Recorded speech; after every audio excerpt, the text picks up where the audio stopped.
How to upload longer videos than 20 seconds on Messenger.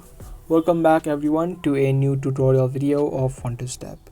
If you're trying to add in a story to your Messenger and if the video is longer than 20 seconds, there's no need to worry about, because now you can upload videos up to 30 seconds on a single tab of Messenger stories.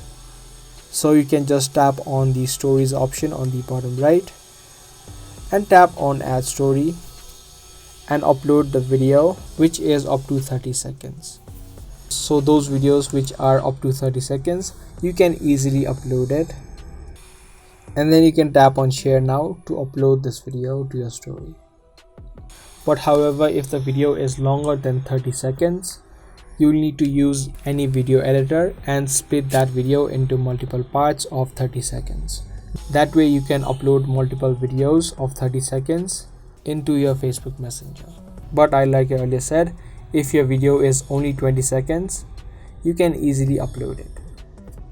So that was the exact video. I hope you guys found this video helpful. If you did, be sure to subscribe, share, and also give this video a thumbs up.